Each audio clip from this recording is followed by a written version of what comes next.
Hello and what's up guys आजको यस भिडियोमा तपाईँहरूलाई म आइएमई पेको फुल ट्युटोरियल दिन गइरहेको छु। आइएमई पेमा कसरी के गरिन्छ कहाँनिर हुन्छ त्यसको म पुरै सिकाउन गइरहेको छु। अनि त्यसको लागि चाहिँ मेरो मोबाइल स्क्रिनमा जानुपर्छ। अनि without doing delay let's get into it.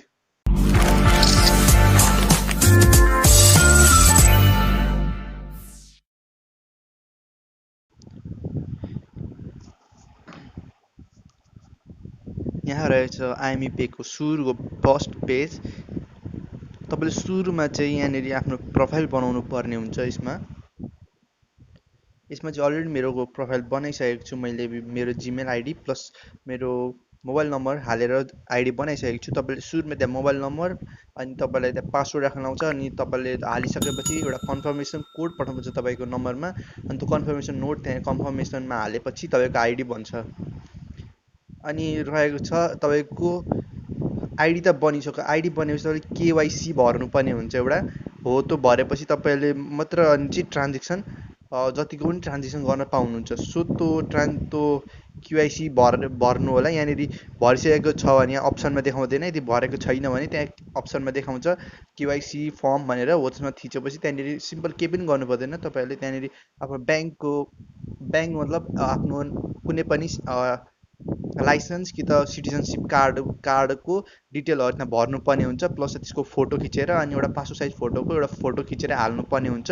अनि त्यसको एराउन्ड कहिलेकाहीँ 1-2 घन्टामै गरिदिन्छ, कहिलेकाहीँ 1 दिन लाग्न सक्छ भेरिफाई हुन। सो त्यसरी भेरिफाई हुन्छ तपाईँको आइडी। अनि भेरिफाई भइसकेपछि अनि आउँछ यहाँ फर्स्ट पेज, जहाँ चाहिँ तपाईँले पैसा एड गर्न सक्नुहुन्छ। एड मनीमा गएर इ ब्याङ्किङ कि त एम ब्याङ्किङबाट दुइटैबाट तपाईँले आफ्नो यहाँनिर पैसा लोड गर्न सक्नुहुन्छ। इ ब्याङ्किङ भनेको इन्टरनेटबाट डाइरेक्ट, मोबाइल ब्याङ्किङ भने मोबाइल एप, त्यसको एप हुन्छ मोबाइल ब्याङ्कको, त्यो एपबाट डाइरेक्ट यहाँ लोड गर्न सक्नुहुन्छ। यो त भयो ब्याङ्कबाट। अनि अर्को डेबिट क्रेडिट कार्डबाट पनि तपाईँहरूले यसमा लोड मनी गर्न सक्नुहुन्छ। भिसा, मास्टर कार्ड, एससिटीलाई सपोर्ट गर्छ। अनि लोड मनी फ्रम यो कनेक्ट आइपिएस एकाउन्ट छ भने त्यसबाट पनि गर्न सक्नुहुन्छ तपाईँहरूले। अनि नियर बाई एजेन्ट, यसको एजेन्टहरू चाहिँ आइएमईको ब्रान्चहरू जहाँ जहाँ खुलेको हुन्छ हो त्यहाँनिर गएर तपाईँहरूले मेरो एकाउन्टमा पैसा हालिदिनु भनेर त्यहाँ तपाईँले क्यास दिनुपर्ने हुन्छ। अनि त्यो पैसा तपाईँको एकाउन्टमा हालिदिन्छ। यो त भयो लोड मनी। अर्को भनेको रिक्वेस्ट मनी। तपाईँले आफ्नो साथीहरूलाई पैसा रिक्वेस्ट पनि गर्न सक्नुहुन्छ यदि चाहिएको छ भने। तपाईँले यहाँ सुनमा एकाउन्ट गर्नुपर्ने हुन्छ। अनि म चाहिँ अहिले गर्दिनँ। अर्को भनेको सेन्ड मनी। अनि सेन्ड मनी भनेको चाहिँ एउटा आइएमई आइडीबाट अर्को आइएमई एकाउन्टमा पठाउनु पर्ने मेन कुरा त्यही हो। यहाँनिर आफ्नो साथीको मोबाइल नम्बर, जुन मोबाइल नम्बरले उसले आइडी बनाएको छ त्यो मोबाइल नम्बर हालेपछि यहाँनिर ओके थिचेपछि तपाईँको त्यहाँनिर कति एमाउन्ट हो त्यो थिचेपछि ओके थिचेपछि मनी जान्छ। अर्को भने डोमेस्टिक रेमिटेन्स। अनि यहाँनिर तपाईँहरूले रेमिटेन्स पनि झिक्न सक्नुहुन्छ। कुन नम्बरको हो त्यो नम्बर हालेपछि देखाइदिइहाल्छ। ब्याङ्क डिपोजिट, यहाँदेखि तपाईँहरूले डाइरेक्ट ब्याङ्कमा पनि आफ्नो पैसा हाल्न सक्नुहुन्छ। अब कुन ब्याङ्क हो तपाईँहरूले चलाउने हो त्यो ब्याङ्कमा क्लिक गरेपछि त्यहाँनिर हल्का सानो फर्म जस्तो हुन्छ जुन चाहिँ ब्याङ्क हल्का डिटेल माग्छ। पासवर्ड माग्दैन, उयो नगर्नु, नडराउनु। त्यसबाट तपाईँले डाइरेक्ट ब्याङ्कमा पनि पैसा पठाउन सक्नुहुन्छ। अनि विथड्र मनी, तपाईँहरूले मनी विथड्र पनि गर्न सक्नुहुन्छ डाइरेक्ट यसबाट। अनि यो त भयो। अनि अर्को भनेको बिल पेमेन्ट। मेन काम भनेको यो अनलाइन पेमेन्ट एपहरूको बिल पेमेन्टको लागि गर्छन् मान्छेहरूले अहिले यो लकडाउनको पिरियडले गर्दा। अनि अर्को भनेको मोबाइलमा तपाईँले टपअप गर्दा अप टु 5% क्यासब्याक पाउन सक्नुहुन्छ। यदि तपाईँले 100 रुपियाँ हाल्दै हुन्छ भने तपाईँले 5 रुपियाँ एक्स्ट्रा पाउनुहुन्छ यसमा। सो यहाँनिर मोबाइल नम्बर हाल्नु अनि यो एरोमा थिचेपछि तपाईँको त्यहाँनिर कति एमाउन्ट लाउँछ। एमाउन्ट हाल्न लगाएपछि ओके थिचेपछि तपाईँको टपअप भइहाल्छ। अर्को भनेको ल्यान्डलाइनको बिल पनि तिर्न सक्नुहुन्छ सजिलैसँग यसबाट। यसमा सिर्फ एरिया कोड प्लस नम्बर हालेपछि सिलेक्ट एमाउन्टको कति एमाउन्टको त्यो एमाउन्ट चुज गरेपछि प्रोसिड गरिदिएपछि तपाईँको भइहाल्छ। अर्को भनेको इलेक्ट्रिसिटी बिल। यसमा चाहिँ तपाईँले ब्रान्च चुज गर्नुपर्ने हुन्छ तपाईँ कहाँको है। अनि अर्को भनेको सिलेक्ट इन्टर एससी नम्बर हाल्नुपर्ने हुन्छ। अनि कस्टमर आइडी, यो चाहिँ दुइटै डिटेल यो चाहिँ तपाईँको बिलमा दिएको हुन्छ। अनि अर्को भनेको वाटर, कस्टमर आइडी हाल्नुपर्ने हुन्छ। त्यसबाट तपाईँको त्यहाँनिर देखाइन्छ कति उठेको छ। अनि त्यसमा एमाउन्ट फिल गरेपछि तपाईँले प्रोसिड गरिदिएपछि तपाईँको बिल पेमेन्ट हुन्छ। अर्को भनेको टिभी।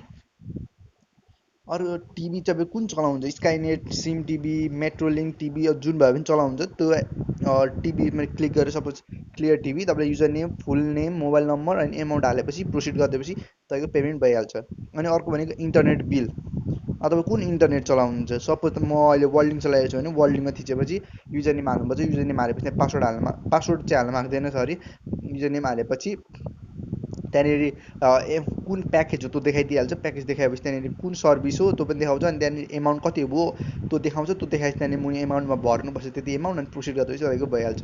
अब फाइनेन्सियल पेमेन्टमा चाहिँ तपाईँको रहेछ इएमआई।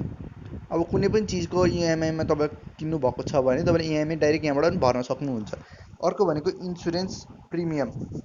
तपाईँले इन्सुरेन्स प्रिमियम पनि भर्न सक्नुहुन्छ डाइरेक्ट यसबाट। अब कुन इन्सुरेन्सबाट इन्सुरेन्स गर्नुभएको छ त्यो इन्सुरेन्समा थिचेपछि सपोज यसबाट अनि एक्सेप्टेन्स नम्बर तपाईँको नम्बर हालेपछि प्रोसिड गरेपछि त्यहाँ हल्का डिटेलहरू भर्नुपर्छ, त्यसपछि तपाईँको इन्सुरेन्स प्रिमियम पनि भरिन्छ। अनि डिम्याट, यदि तपाईँको डिम्याट एकाउन्ट छ अनि तपाईँले सेयरहरू किन्नुहुन्छ ओर्छ भने तपाईँहरूले डाइरेक्ट यसबाट सेयरहरू किन्न गर्न सक्नुहुन्छ।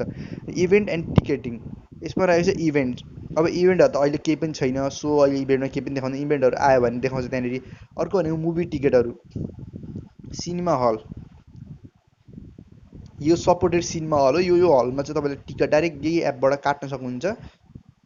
अनि त्यही हो। अनि अर्को भनेको एयरलाइन्स टिकट, यसबाट तपाईँहरूले एयरलाइन्सको टिकट डाइरेक्ट घर बसी बसी काट्न सक्नुहुन्छ। फ्रम कहाँबाट कहाँ जाने हो त्यो सिलेक्ट गर्नु, अनि त्यसबाट डिपार्चर डेट कहाँ कहिले जाने हो त्यो पनि सिलेक्ट गर्नु, अनि नेसनलिटी तपाईँ कुन हो, नेपाली हो कि इन्डियन हो त्यो भइहाल्यो। अनि नम्बर अफ ट्राभल कति जाने हो त्यो पनि गर्न सक्नुहुन्छ। अनि सिङ्गल वे जाने हो त टिकट, जाने आउने दुइटै टिकट एकैचोटि काट्न सक्नुहुन्छ। अर्को भन्दा चन्द्रगिरीको पनि टिकट काट्न सक्नुहुन्छ डाइरेक्ट यहाँबाट, टु वे र वान वे, जाने र आउने जाने एकैचोटि काट्न सक्नुहुन्छ। नम्बर अफ ट्राभलर अनि टोटल एमाउन्ट अनि इमेल हाल्नुपर्छ, तपाईँको भइहाल्छ। वाट्स न्यू, यहाँ चाहिँ अफरहरू देखाइरहेको हुन्छ तपाईँको के आइरहेको हुन्छ। सपोज यहाँनिर let's join hand to feed a family at rupees 1500 an institution of Ashoka Shrestha Miss Nepal World. तपाईँले यहाँ डोनेट पनि गर्न सक्नुहुन्छ पैसाहरू, अनि यहाँनिर डिफ्रेन्ट टाइप अफ अफरहरू आइरहेको हुन्छ। अनि यहाँ डिल्समा नियर बाई मर्चेन्टमा के डिल्सहरू दिइरहेको छ हो त्यो पनि हाल्न सक्नुहुन्छ, हेर्न सक्नुहुन्छ। अनि तपाईँले फुलफिल गरेपछि रिवार्डहरू पाउन सक्नुहुन्छ। पपुलर मर्चेन्ट, पिटिएल, मनी ट्रान्सफर एन्ड डिजिटल हो, यिनीहरू डिल चलिरहेको छ। अर्को भनेको यहाँनिर स्क्यान एन्ड पे, यहाँ चाहिँ तपाईँले स्क्यान एन्ड पेमा थिचेपछि यहाँनिर एलाउ एक्सेस गरेपछि क्यामेरा पछाडिको अन हुन्छ, अन भएपछि यहाँनिर क्युआर कोड स्क्यानर भन्ने एउटा राखेको हुन्छ। जुन दोकानले आइएमई पे सपोर्ट गर्छ तिनीहरूले क्युआर कोड राखेको हुन्छ। त्यो क्युआर कोड स्क्यान गरेपछि तपाईँहरूले त्यहाँनिर मोबाइलको जम्मै डिटेल देखाइदिइहाल्छ हुन्छ, दोकानको डिटेल देखाएपछि त्यसबाट डाइरेक्ट पेमेन्ट गर्न सक्नुहुन्छ।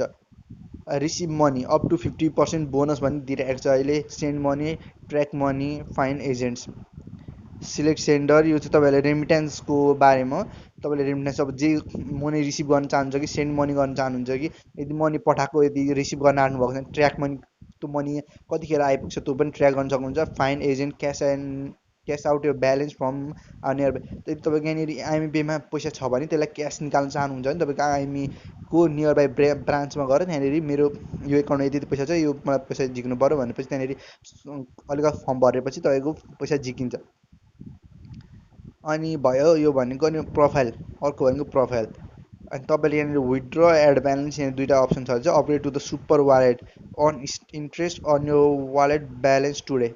यो चाहिँ अब के अफर दिइरहेको छ त्यो हेर्नुपर्छ।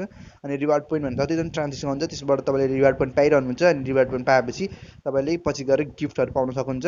अनि अर्को भनेको इन्भाइट एन्ड अन, तपाईँले कोडबाट पठाएपछि तपाईँले त्यो साथीले तपाईँ आइडी बनायो भने अनि ट्रान्जेक्सन गर्यो भने तपाईँहरूले सम एमाउन्ट अफ बोनस पाउनुहुन्छ तपाईँले। अनि लिङ्क ब्याङ्क पनि लिङ्क गर्न सक्नुहुन्छ डाइरेक्ट यहाँबाट। माइक क्युआर कोड पनि बनाउन सक्नुहुन्छ तपाईँहरू यी सेवा सपोर्ट गर्नुहुन्छ कुनै पनि दोकान चलाउँदा फेरि हो त्यो गर्न सक्नुहुन्छ। माई टिकट सेक्युरिटी यो त भइहाल्यो सिम्पल सेटिङहरू, र यति नै रहेको छ यो आइएमई पेको। अनि यति जानेपछि तपाईँहरू प्रो भयो। अनि भिडियोमा चाहिँ यति नै थियो। अनि यदि मन पऱ्यो भने लाइक कमेन्ट सेयर गरिदिनु होला। अनि तपाईँलाई के कन्फ्युजन भयो भने कमेन्ट डाउन गर्न सक्नुहुन्छ कि त मलाई डिएम गर्न सक्नुहुन्छ इन्स्टाग्राम एकाउन्टमा, तपाईँलाई रिप्लाई गर्छु र हेल्प गर्न सक्छु त्यसबाट। सो अनि अझै यस्तो भिडियोमा इन्ट्रेस्टेड हुनु, टेक्निकल भिडियोहरूमा इन्ट्रेस्टेड हुनुहुन्छ भने मेरो च्यानल सब्सक्राइब गरेर बेल आइकन थिच्नु होला, जसरी कि म नयाँ भिडियो अपलोड हुने बित्तिकै तपाईँहरूलाई नोटिफिकेसन छ अनि भिडियो हेर्न सक्नुहुन्छ। अनि till the next video, good by guys.